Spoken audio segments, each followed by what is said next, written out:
नमस्कार, मी पंजाब डक. आज आहे 29 जुलै 2026. आजचा खास करून अंदाज देण्याचं कारण की राज्यामध्ये आज काही काही ठिकाणी अतिमुसळधार पाऊस पडणार आहे, अतिवृष्टी होणार आहे. म्हणून हा काही जिल्ह्यात होणार आहे, त्या जिल्ह्यातल्या शेतकऱ्यांना अंदाज लक्षात यायचा. सगळ्यात महत्वाचा मुसळधार कुठं पाऊस पडणार आहे तर सगळ्यात महत्वाचं चंद्रपूर जिल्हा, नागपूर जिल्हा, भंडारा जिल्हा, गोंदिया जिल्हा, यवतमाळ जिल्हा, वाशिम जिल्हा, त्याच्यानंतर हिंगोली जिल्हा, त्याच्यानंतर परभणी जिल्हा, नांदेड जिल्हा, त्याच्यानंतर इकडं अमरावती, अकोला, बुलढाणा, त्याच्यानंतर जळगाव, संभाजीनगर, जालना, नंदुरबार, धुळे, मालेगाव, नाशिक आणि ह्या पट्ट्यामध्ये काय होणार आहे 29, 30, 31च्या दरम्यान काही ठिकाणी अतिमुसळधार पडणार आहे, काही ठिकाणी अतिवृष्टी होणार आहे. म्हणून हा अंदाज लक्षात येत्या. जिल्ह्यात सर्वत्र नाही पडणार, पण काही काही भागामध्ये, जिल्ह्यातल्या काही भागामध्ये अतिवृष्टी होणार आहे. म्हणून हा अंदाज सर्व शेतकऱ्यांना लक्षात यायचा. उर्वरित राज्यामध्ये बीड जिल्हा झालं, लातूर जिल्हा झालं, धाराशिव जिल्हा झालं, सोलापूर जिल्हा झालं, अहिल्यानगर झालं, ह्या जिल्ह्यामध्ये म्हणजे इकडं मुसळधार पाऊस पडत असल्यामुळे तिकडं रिमझिम पाऊस पडणार आहे. म्हणून हा अंदाज त्या शेतकऱ्यांनी लक्षात यायचा. राज्यात पश्चिम महाराष्ट्रात सरी राहतील म्हणून हे देखील अंदाज लक्षात यायचा. कोकणपट्टी घाटमाथ्यावरला पाऊस तसा चालू राहील म्हणून हे देखील लक्षात यायचा. पण काही काही ठिकाणी अतिवृष्टी होणार आहे. त्याच्यामध्ये सगळ्या सांगतो की त्या शेतकऱ्यांनी स्वतःची काळजी घ्यायची. विजेच्या कडकडासह पाऊस पडणार आहे म्हणून हा अंदाज लक्षात यायचा. चंद्रपूर जिल्ह्यातल्या शेतकऱ्यांनी अंदाज लक्षात यायचा. तिकडे मुसळधार अतिमुसळधार त्या जिल्ह्यात काही ठिकाणी होणार आहे म्हणून लक्षात यायचं. यवतमाळ जिल्ह्यात पुसद, वाशिम त्या पट्ट्यामध्ये हिंगोलीकडं तिकडे अतिमुसळधार पाऊस पडणार आहे. परभणी जिल्ह्यात देखील काय होणार आहे, काही काही ठिकाणी अतिमुसळधार पाऊस पडणार आहे. इकडे जालना जिल्ह्यात परतूर ह्या साईडनं अतिमुसळधार पाऊस पडणार आहे. जालना जिल्ह्यात भोकरदन, राजूर, सिल्लोड ह्या परिसरामध्ये, जाफराबाद त्या परिसरामध्ये अतिमुसळधार पाऊस पडणार आहे. म्हणून वडी नाल्याला पाणी येणार आहे म्हणून त्यांनी अंदाज लक्षात यायचा. जळगाव जिल्ह्यात देखील अतिमुसळधार पाऊस पडणार आहे. धुळे जिल्ह्यात देखील अतिमुसळधार पाऊस पडणार आहे. नंदुरबार जिल्ह्यात देखील अतिमुसळधार पाऊस पडणार आहे म्हणून हा अंदाज लक्षात यायचा.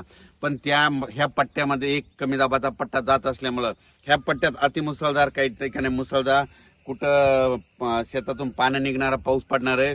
म्हणून काय होणार आहे, इकडे परत सांगतो की बीड जिल्हा, लातूर जिल्हा, धाराशिव जिल्हा, सोलापूर जिल्हा, अहिल्यानगर तिकडे मात्र रिमझिम पाऊस राहणार आहे. म्हणून हा अंदाज शेतकऱ्यांनी लक्षात घ्यायचा.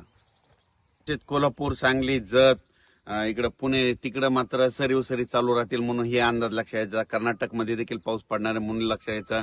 आणि सोलापूर जिल्ह्यासाठी खास करून आनंदाची बातमी, सोलापूर, धाराशिव, लातूर तुमच्याकडे मात्र 5 तारखेपर्यंत म्हणजे ह्या 3-4 जिल्ह्याला, सोलापूर जिल्हा, लातूर जिल्हा, धाराशिव जिल्हा, नांदेड जिल्हा 5 तारखेपर्यंत चांगला पाऊस राहणार आहे. म्हणून तुमच्या पेरण्या व्यवस्थित होणार आहे. म्हणून तुमच्यासाठी आनंदाची बातमी. आता हे आज 29 पासून देखील पाऊस पडणार आहे, पण तुमच्या इकडे 5 तारखेपर्यंत पावसाचा मुक्काम आहे म्हणून हे लक्षात यायचं. पण मात्र इकडे जालना जिल्ह्यामध्ये बऱ्याच शेतकऱ्याचे फोन आले की तिकडे आमच्या नदीला पाणी नाही. तिकडे मात्र ते खडकपूर्णा जे धरण आहे त्या कॅचमेंट एरियात पाऊस पडणार आहे म्हणून त्या नदीला पाणी येणार आहे आणि त्या धरणात देखील पाणी येणार आहे म्हणून हा अंदाज त्या शेतकऱ्यांना लक्षात यायचा. विदर्भात देखील मेकर, बुलढाणा तिकडल्या शेगाव, खामगाव, चिखली, नांदुरा घाटाच्या खाली बुलढाणा जिल्ह्यात देखील अतिमुसळधार पाऊस पडणार आहे म्हणून त्यांनी देखील लगेच अंदाज लक्षात यायचा.